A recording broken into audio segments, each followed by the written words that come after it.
Oke, kita akan mulai. Kita punya pelajaran pada hari Sabat ini. Dan judul daripada pelajaran kita adalah Monogenes, the only begotten. Nah, kata ini kalau kita salah mengerti, kita bisa nggak mendapatkan kehidupan kekal. Dan kata ini sudah diartikan sedemikian rupa sehingga artinya bukan arti sesungguhnya yang sebenarnya diartikan di dalam Alkitab. Dan konsekuensinya bukanlah konsekuensi yang kecil, tetapi kehidupan kekal atau kebinasan kekal ya, walaupun cuma dengan kata monogenes saja. Jadi kita akan lihat apa artinya dan apa hubungannya dengan kehidupan kekal.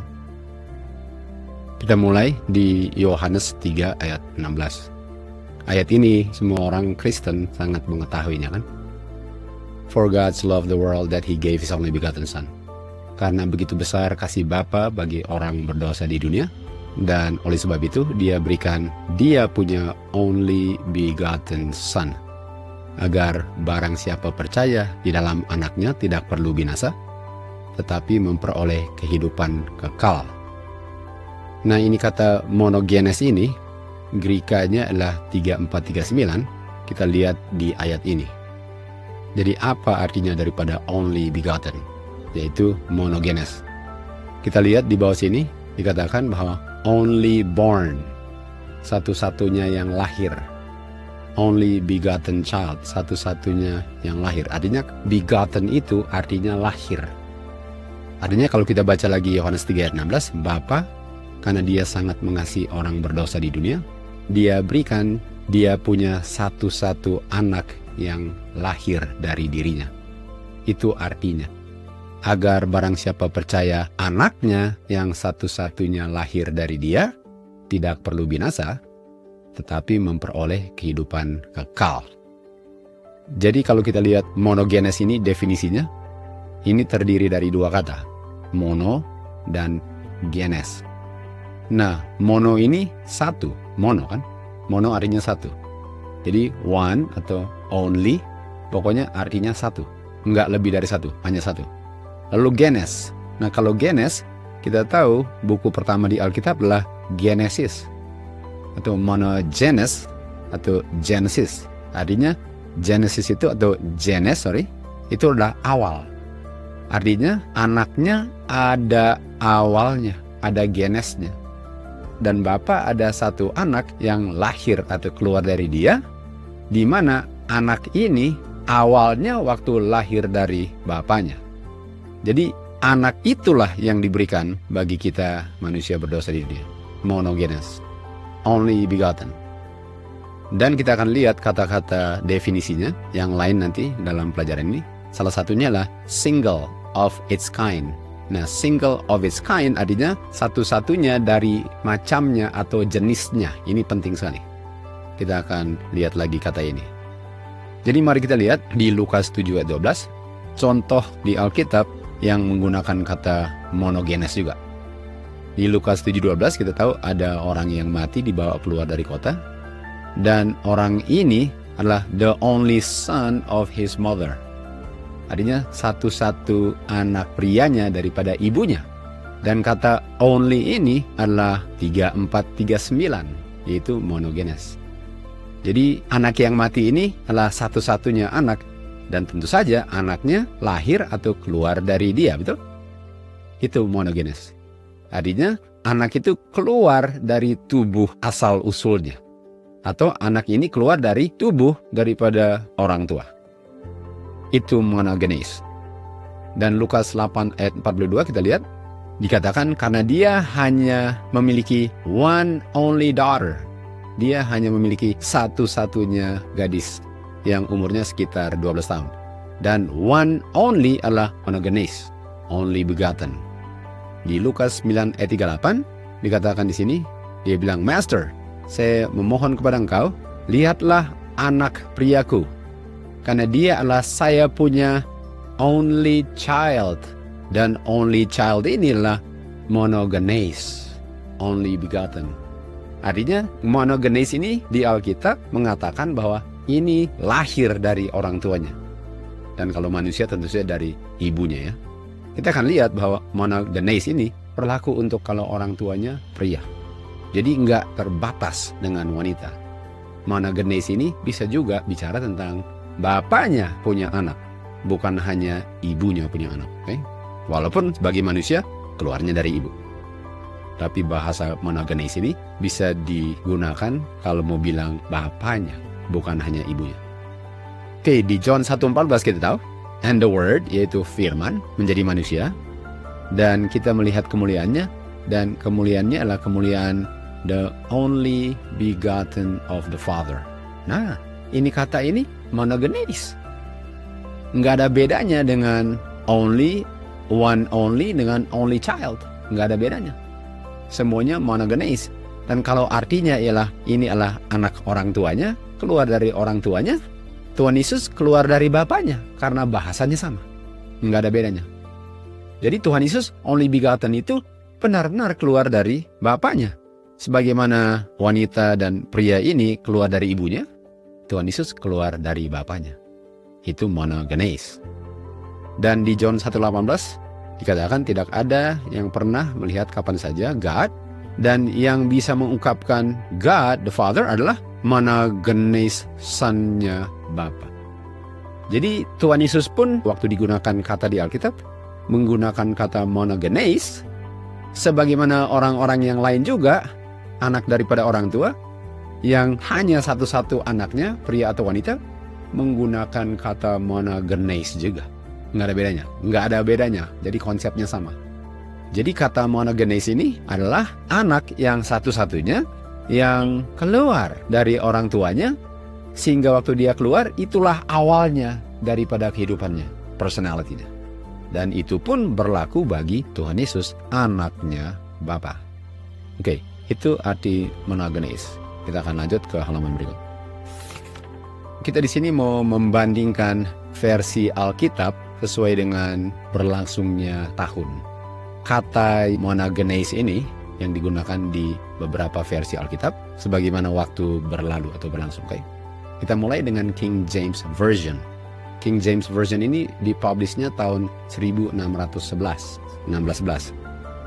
Dan King James menggunakan only begotten.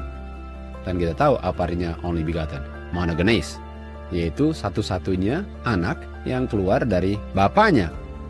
Dan di ASV, American Standard Version, tahun 1881, masih menggunakan His only begotten Son. Young's Literal Translation, 1898, dia gunakan the only begotten. For God did so love the world that His Son, the only begotten.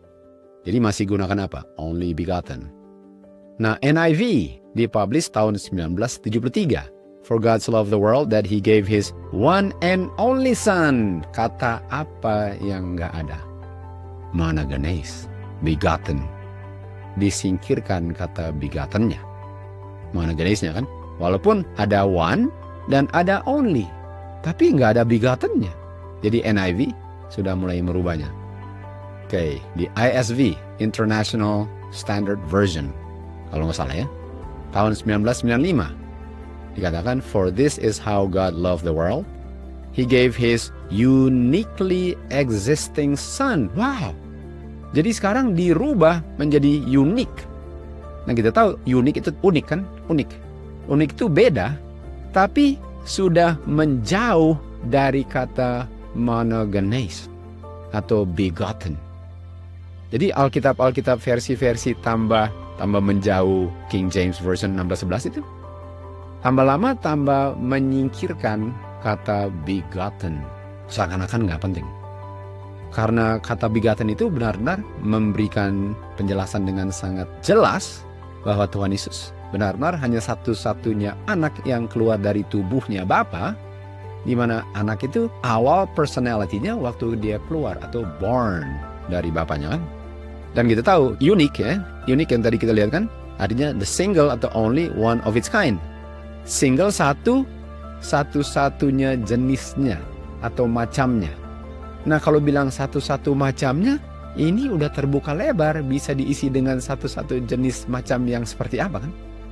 Sehingga ini ditaruh setelah dibilang satu-satu yang unik, lalu silahkan isi uniknya dalam hal apa. Sementara kalau begotten, dia kalau mau bilang unik pun, unik di mana hanya satu yang keluar dari bapaknya, yang orang tuanya nggak ada wanitanya. Itu unik. Tapi sekarang uniknya sudah terbuka sehingga kamu bisa isi selain yang dimaksudkan dengan kata begotten. Lalu CJB 1998 dia publishnya dikatakan, For God so loved the world that He gave His only and unique Son. Nah, udah nggak pakai kata begotten, monogenes. Jadi apakah versi-versi Alkitab ini tambah lama tambah meniadakan, dan bukan hanya meniadakan kata monogenes atau begotten, mereka kayaknya suka kata unik. Tentu saja kalau mereka suka kata unik, artinya ada dong artinya unik, yang jangan heran kalau artinya beda dengan begotten. Okay? Nanti kita lihat. Walaupun mungkin yang buat nggak sengaja, tapi ada unsur di belakang layar yang sengaja. Okay? Oke, kita lihat di sini buku The Trinity. Nah, ini buku The Trinity ini adalah buku yang Mrs. White tulis di Selected Messages, yang dia katakan, The books of a new order will be written. Jadi ada buku-buku yang ditulis yang beda pengertiannya dengan fundamental principles-nya Seventh-day Adventist Church di zamannya Miss White. Books of a new order written. Dan buku ini adalah buku Advent. Ini buku Advent, okay? Dan kita sudah tahu semuanya kan? Nah, mari saya baca apa yang dibilang ya. Dikatakan di sini, first of all, the expression only begotten, jadi penggunaan only begotten is a translation of the Greek word monogenes. Okay, adalah terjemahan kata Greka monogenes. Okay. The word is a combination of two Greek words, monos meaning only or alone. Jadi kata monogenes ini terdiri dari dua kata, monos yaitu hanya dan satu-satunya, dan kata genos atau kind, jenis, macam. Lalu dikatakan succinctly as possible, jadi dengan secara sederhana sekali mengungkapkan kata ini artinya apa? Unik. Nah, tadi kita lihat nggak kata unik itu? Dan ini buku Trinitas. Kita lihat nggak kata uniquely, unique di ISV 1995 dengan CJB 1998? Itu kata unik keluar kan? Lalu kalau kita lihat buku Trinitas, dia bilang only begotten itu artinya unik, one of a kind. Kan? Unik artinya penggunaan kata unik itu adalah penggunaan yang mengarahkan artinya ke pengertian doktrin Trinitas.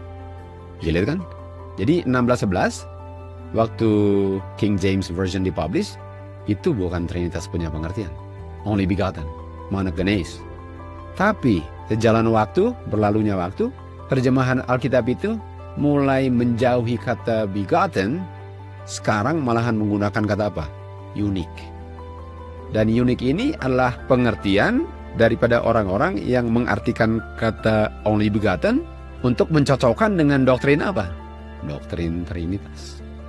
An illustration from my own family experience might prove helpful. Ini yang tulis adalah Whedon, Moon dengan Reeve ya. Moon ini adalah salah satu profesor di Andrews University untuk orang-orang yang di sekolah teologi ya.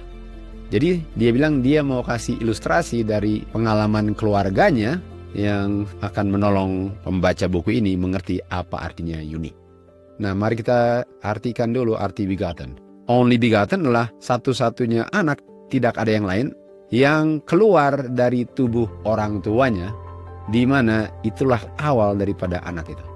Contohnya manusia. Manusia menggunakan kata monogenes sebagaimana Kristus pun menggunakan kata itu karena konsepnya sama kan. Oke. Jadi itu arti daripada only begotten. Apa yang mereka artikan kata unik ini kan?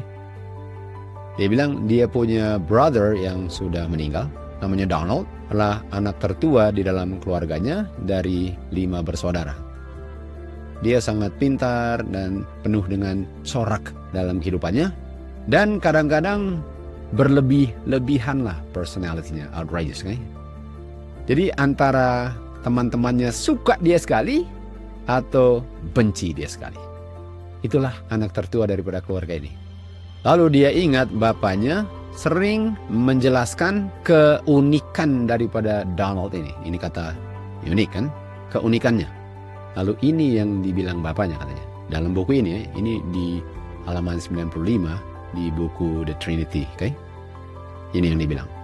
Kalau saya, ini bapak yang berbicara, kalau saya mau ada anak lagi dalam 1000 tahun, if I could father sons, atau kalau saya bisa menjadi bapak daripada anak-anak lagi dalam 1000 tahun, atau dalam jangka waktu 1000 tahunnya, I would never sire another one like Donald.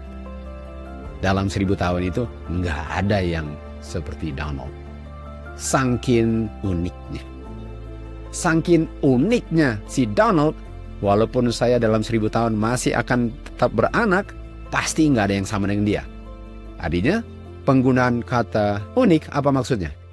Lalu dia bilang ya, Donald was not the only son by our father. Nah, sekarang penulis buku ini yang komentar kembali. Donald bukan satu-satunya anak bapaknya. Artinya, Trinitas menganjurkan bahwa kata unik itu bukan berarti satu-satu anaknya, karena Donald adalah satu daripada 5 anak. Jadi unik ini menganjurkan apa? Bukan satu-satu anak. Tetapi di dalam pikiran bapak saya, dari 5 anak bapak, dialah satu-satunya yang unik. Tapi dia bukan satu-satu anak. Apakah beda artinya dengan begotten? Artinya unik, dia bukan satu-satunya anak. Unik nggak bicara lahir. Unik nggak bicara keluar dari bapaknya. Unik bilang dia beda dari yang lain aja. Sampai situ saja. Itu begotten katanya. Tapi mereka gunakan kata apa? Unik. Nah, mari kita lihat lagi di Strong's Concordance yang tadi kita baca, G3439, monogenes. Monogenes artinya apa? Only born. Sementara unik ini digunakan apa? Ini bukan bicara tentang satu-satunya yang lahir dari bapaknya, karena ada 5 yang lahir, bukan cuma 1. Sehingga Tuhan Yesus enggak satu-satunya, dan atau Tuhan Yesus enggak lahir dari bapaknya. Dia beda aja dari semuanya. Itu unik. Artinya kata unik ini di Trinitas merampok identitas the Son of God. Monogenes, the only begotten, bukan artinya monogenes, the only begotten. Walaupun kata unik itu adalah bagian daripada monogenes. Okay? Itu adalah bagian daripada monogenes. Jadi mereka mengambil kata uniknya tanpa kata lahirnya. Jadi artinya adalah unik, dan betul Tuhan Yesus itu unik. Karena nggak ada yang seperti dia dalam hal itu unik. Tapi nggak bisa ditiadakan kata lahir juga, dan satu-satunya yang lahir. Karena dia satu-satu lahir keluar dari bapaknya, dan dalam hal itu dia unik. Tapi Trinitas menggunakan cuma uniknya, tapi nggak lahir satu-satunya keluar dari Bapa. Jadi mereka pilih-pilih. Kita hanya mau pakai kata unik aja, tapi kita nggak mau pakai itu kata lahir. Padahal kata lahir itu, only born itu adalah bagian daripada monogenes. Jadi apakah sangat licik permainannya di sini? Sangat licik seperti ular di Taman Eden. Tuhan bilang kamu pasti akan mati. Oh, kamu pasti enggak akan mati. Oh iya, dia begotten, tapi artinya beda dari semuanya. Bukan artinya lahir, sementara kata lahir adalah bagian daripada kata monogenes. Kalau saya nggak belajar, dan saya hanya percaya orang-orang yang ke sekolah, apakah saya akan terima buta-buta? Toh saya nggak tahu jawabannya. Dan hanya bisa berharap dengan orang yang ke sekolah kan? Karena hanya orang yang ke sekolah kan yang tahu jalan ke surga, betul? Salah. Salah fatal. Mari kita lihat Wagner, E.J. Wagner, apa yang dia bilang. Dan kita akan lihat kata unik di sini. Dan Miss White pun akan kita lihat kata unik, okay? Tapi waktu digunakan kata unik tanpa menggunakan kata unik, digunakan kata begotten. Dan kita bisa lihat artinya unik tanpa menggunakan kata unik. Sementara mereka menggunakan kata unik dan menyangkal kata begotten. Tetapi pioneers dengan Miss White, pioneer yang di-inspired, walaupun nggak menggunakan kata unique, tapi artinya unik kita akan lihat. Dan menggunakan kata begotten, di mana kata unique itu adalah definisi begotten atau monogenes, kan? Oke, kita lihat sekarang. Memang benar ada banyak sons of God. Sangat benar, kan? God hanya ada satu anak? Enggak. God enggak hanya ada satu anak. Dia banyak anak. Kita anak-anaknya God. Malaikat anak-anak God. Jadi betul, ada banyak anak-anak God. Tetapi, Kristus is the only begotten Son of God. Artinya apa? Kristus monogenes dari Bapa, malaikat enggak, manusia enggak, dan itu yang membuat Tuhan Yesus unik. Jadi nggak ada salahnya pakai unik, dengan catatan jangan sengaja meniadakan kata begotten. Karena unik, one of a kind, one of its kind. Jadi Tuhan Yesus satu-satunya yang memiliki macam atau jenis itu, karena hanya dia yang keluar dari tubuh Bapa. Malaikat enggak, manusia enggak. Tapi semuanya anak-anak God. Dan karena hanya satu di semesta alam yang seperti itu, itulah uniknya. Dan uniknya ialah dia keluar dari tubuh Bapanya, lahir. Itu unik yang artinya begotten. Baik, kita lanjut. And therefore, dan oleh sebab itu, anaknya God ini in a sense, di mana nggak ada oknum yang pernah begitu dan nggak ada yang akan pernah seperti itu. Apa artinya itu? Unik. Jadi Wagner bilang kata unik tanpa menggunakan kata unik, tapi menggunakan kata begotten, di mana kata unik itu termasuk dari arti begotten. The angels are sons of God. Malaikat-malaikat adalah sons of God. Sebagaimana Adam melalui penciptaan, betul? Itu dia. Jadi malaikat-malaikat dan Adam melalui penciptaan, anaknya God. Orang-orang Kristen adalah anak-anaknya God melalui adoption. Jadi banyak anak-anak God. Lalu apa yang Wagner bilang? Tetapi Kristus adalah anak God by apa? By birth. Lahir. Begotten. Birth apa? Begotten. Only begotten. Satu-satunya yang lahir dari bapaknya adalah Son of God. Okay? Malaikat enggak begotten. Manusia enggak begotten. Hanya anaknya God yang begotten. Artinya begotten keluar dari bapaknya dengan cara dilahirkan. Nah, kalau kita bicara lahirkan, manusia pada umumnya lihat mana ibunya. Emangnya keluar dari kandungannya? Enggak. Loh, kok nggak ada ibunya? Itu sebabnya dia uniknya bukan main. Bagaimana? Dia lahir nggak ada wanitanya, cuma dari bapak. Dalam hal itu unik kelas berat. Nah, sekarang kita lihat di Review and Herald, July 9. Bapa yang kekal, yang tidak bisa berubah, memberikan dia punya only begotten son. Satu-satunya anak yang begotten apa? Lahir keluar dari tubuhnya. Bagaimana cara dia begottennya? Tore from his bosom. Apa artinya itu? Kita terjemahkan dengan bebas. Terrobeklah dada bapa lalu dia keluar. Itu bahasa manusianya. Nah, tapi ini bukan bahasa yang asing di Alkitab.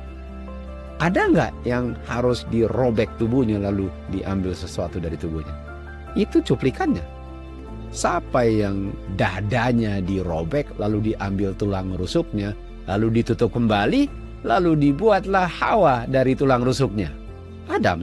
Jadi apakah dia dicabut keluar dari dadanya, bahannya? Iya. Itulah cuplikan. Tuhan Yesus pun keluar, tapi tentu saja enggak sebagaimana Bapa dirobek dan diambil tulang rusuknya. Kita nggak tahu kan? Seperti itulah idenya. Unik nggak itu? Nggak ada yang seperti itu, seperti anak. Nah, kita baca lagi di Signs of the Times, May 30.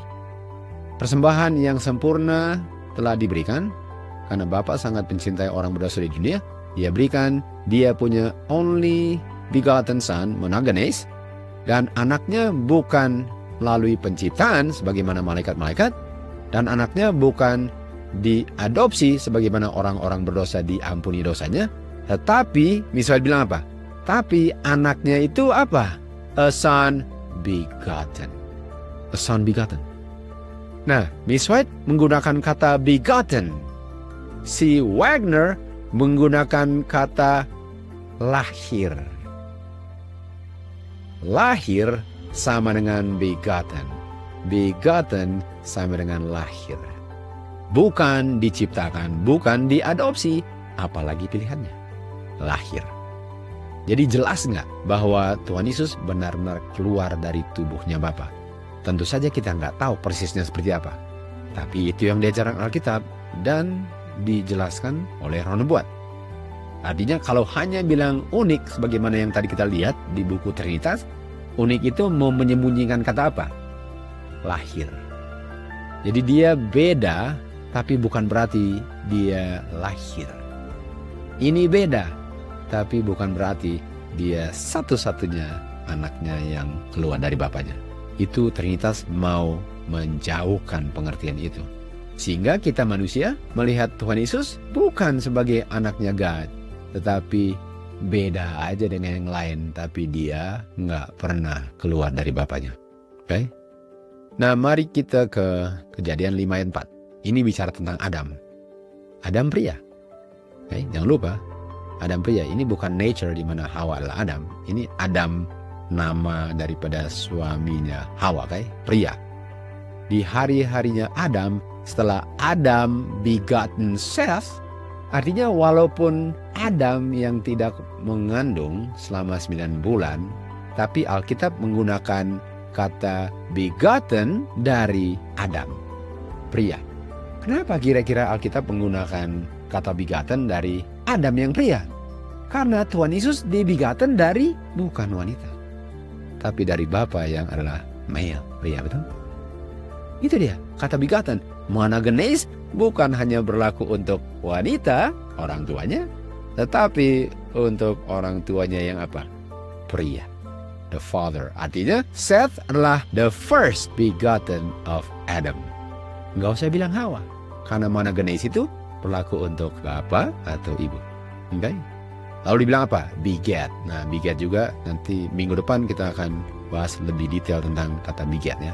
Dan travail semua itu. Jadi kata begotten ini kita tahu adalah birth, lahir, dilahirkan, born, lahir keluar. Apakah Seth keluar dari Hawa? Iya. Tapi digunakan kata Adam. Artinya boleh menggunakan pria sebagai orang tuanya. Walaupun dalam manusia keluarnya literally dari ibunya. Artinya Tuhan Yesus keluar dari harus ada ibunya? Enggak. Apakah Bapa tidak bisa kalau nggak ada wanita? Bukan demikian. Apa sih yang terlalu sukar bagi Bapa? Apalagi yang keluar anaknya yang dikasih. Jadi kata begotten ini bicara tentang Seth, begottennya Adam. Nah, di Mazmur 2 itu jadi dikatakan, saya akan declare the decree. Lalu the Lord had said unto me. Tuhan bilang kepada saya, pertanyaannya, siapa saya ini? Kepada siapa Tuhan declare ini? Dia bilang apa? Engkau adalah anakku. Artinya siapa me ini? Tuhan Yesus. Karena yang bilang siapa? Bapaknya. Bapaknya bilang, engkau adalah anakku. Hari ini aku begotten thee. Hari ini aku melahirkan engkau. Ini dia.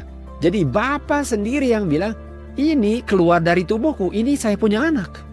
Bapa sendiri yang bilang, dan yang bilang adalah anaknya kepada manusia di dunia ini.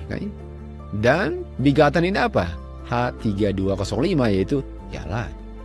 Nah, mari kita lihat di Perjanjian Baru, Ibrani 5 ayat 5. Rasul Paulus menggunakan Mazmur 2 ayat 7, tetapi dengan bahasa Greka sekarang. Tapi katanya apa? Begotten. Nah, mari kita lihat sama nggak artinya? So also Christ glorified not himself to be made an high priest. Bicara tentang Kristus. Tetapi Bapa bilang kepada dia. Sekarang Rasul Paulus bicara tentang Tuhan Yesus. Di Mazmur Tuhan Yesus bicara tentang dirinya. Engkau adalah anakku. Bapa bilang kepada anaknya. Today have I begotten thee. Dan kata begotten ini adalah 1080. Genaho, sorry. Apa? Born. Lahir. Kalau only itu yang membuat mono. Jadi nggak ada monogenes, tapi genao. Begotten bahasa Ibrani. Buku Ibrani, tapi bahasa Greek, sorry. Tapi artinya apa? Lahir. Sama-sama lahir. Jadi Rasul Paulus bilang, Tuhan Yesus lahir dari Bapaknya. Tuhan Yesus bilang, Bapa bilang kepada saya lahir daripada dirinya. Oke? Nah, mari kita lihat apa doktrin gereja Katolik. Dan ini mereka ungkapkan dengan sangat jelas untuk semua ketahui. Okay? Saya carinya dengan AI overview. Jadi saya tanya AI, karena dia mengumpulkan semua data di internet kan. Saya tanya, apa artinya eternally generating? Lalu inilah yang di spit out, dikasih keluar tentang eternally generating. Dan ada hubungan dengan gereja apa? Katolik, doktrin gereja Katolik. Nah, apa dia bilang? Gereja Katolik punya doktrin mengenai eternal generation of the Son adalah doktrin Trinitas yang menyatakan bahwa Bapa, God the Father, eternally, tidak henti-hentinya, dan berdasarkan kebutuhan mengenerate God the Son. Itu artinya eternally generating. Untuk generation ini adalah sesuai dengan nature-nya God. Bukan kehendaknya, tapi memang beginilah dia. Lalu kita lanjut. And occurs before all ages, apart from creation. Dan ini terjadinya mulainya sebelum penciptaan segala-galanya. Jadi Bapa waktu dia eternally generate, dia mengkomunikasikan dia punya essence keilahiannya kepada anaknya. Hasilnya anak ini adalah representatif daripada Bapanya yang sempurna, di mana mereka memiliki essence ilahi yang sama di dalam dua oknum. Ini artinya eternally generating. Sekarang, apa artinya generating? Ini ya, kita udah sering dengar ini. Generate itu sama dengan kalau kita memproject sesuatu ke dinding menggunakan proyektor gitu. Konsepnya lah. Selama listriknya nyala dan balonnya nggak mati, itu image itu diproject ke dinding. Itu namanya project. Nah, untuk generate artinya Tuhan Yesus itu adanya dalam bentuk itu. Jadi Tuhan Yesus itu begitulah dia. Yang dibilang anak adalah yang di-generate tanpa henti-hentinya. Jadi nggak lahir, nggak diciptakan, tapi itu artinya anaknya adalah anaknya. Dan karena Bapa nggak ada akhirnya, nggak ada akan berakhir tenaganya, anak itu ada terus dan memiliki essence keilahian Bapanya karena semuanya dikomunikasikan kepada anaknya sementara dia di-generate oleh Bapanya. Kira-kira konsep aja, nggak usah persis. Konsepnya ada nggak di Alkitab itu? Sama sekali nggak ada. Eternally generating. Jadi anaknya seperti itu. Oke, mari kita lihat di mana kita lihat kata eternally generating. Oke? Ini ada doktrin sahabat Katolik, gereja Katolik. Nah, ini yang Katolik punya di atas yang warna hijau. Sekarang kita baca di bawah. Ini buku Trinitas. Kita baca lagi buku Trinitas. The word genos, kata genos ini munculnya dari bahasa Greka kata kerja ginomai, yang artinya untuk datang atau menjadi ada. Lalu dibilang bukan dari kata Greka genao, yang tadi kita baca kan genao. Dan genao apa tadi? Begotten atau born. Ingat itu tadi? Genao kan? Yaitu bukan dari kata Greka genao. Genao kepada Bapa atau dibiget. Biget apa tadi? Genao. Born. Artinya waktu dibilang ginomai ini nggak ada urusan dengan lahir. Nggak ada urusan dengan birth atau nggak ada urusan dengan born. Nggak ada urusannya. Dengan demikian atau demikianlah kata monogenes tidak bicara tentang God the Father menghasilkan Tuhan Yesus sebagai literal semi-divine son. Waduh. Jadi sekali diinjak ya diinjaklah semuanya kan. Kenapa setengah-setengah injak? Jadi dia enggak anak literalnya dan dia bukan anak yang fully divine tapi setengah divine. Ilahi. Jadi dia nggak ilahi banget. Kenapa mereka bilang nggak ilahi? Dan minggu depan kita akan lebih menelusuri ini kan. Karena kalau dia anak, ada saatnya dia nggak seperti bapaknya. Apakah mereka membatasi Bapa ini dan anak punya kemampuan.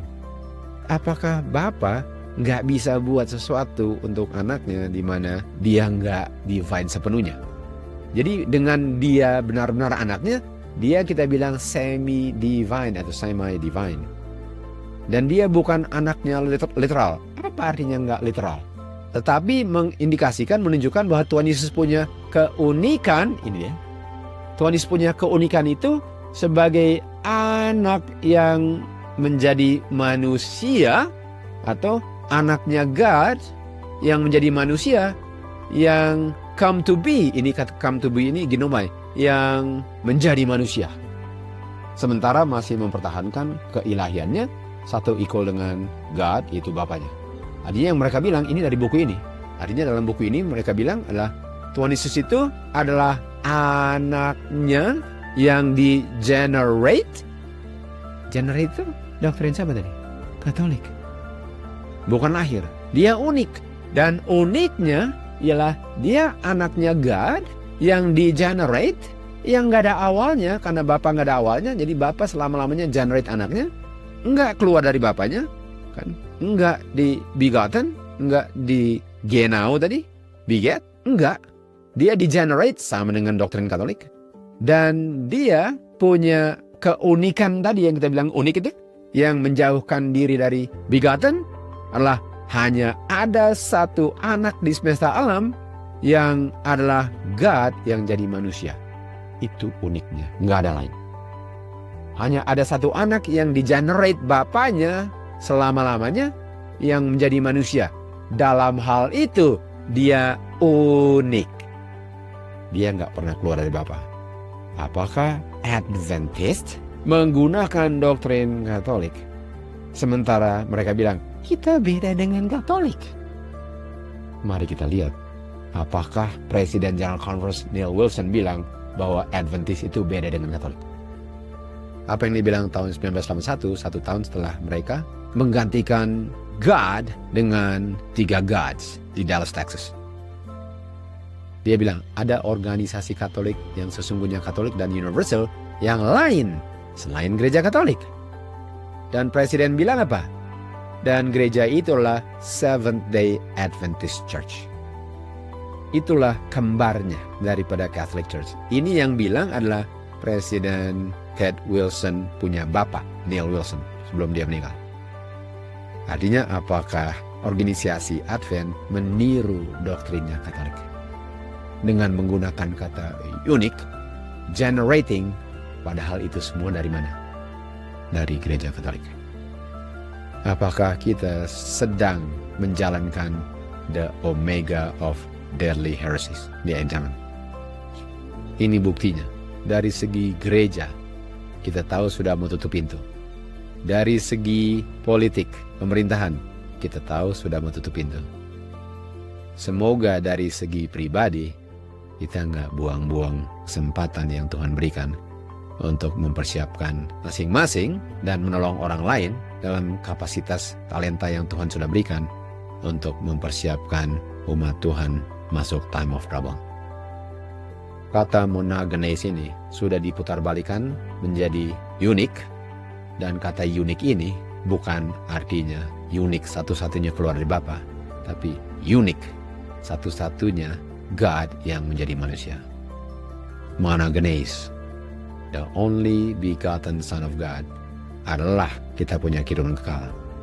Karena kalau fondasinya sudah bukan the rock, batu, the Son of God, fondasinya digantikan dengan anak yang bukan anak, yang unik, yang di-generate eternally, itu pasien. Dan di saat angin meniup, banjir naik, dibilang apa? Struktur daripada Seventh-day Adventist di selected messages akan dihanyutkan. Karena mereka sudah memilih pasir sebagai fondasi mereka. Mereka sudah tolak Tuhan Yesus yang adalah batu karang kita. Semoga kita punya pengertian ini membuat kita bukan hanya bertambah pengetahuan, tapi benar-benar lebih fokus untuk hidup sepenuhnya memantulkan karakter Kristus. Karena waktunya sudah sangat singkat. Pelajaran ini akan disambung di seri kedua minggu depan. To God be the glory.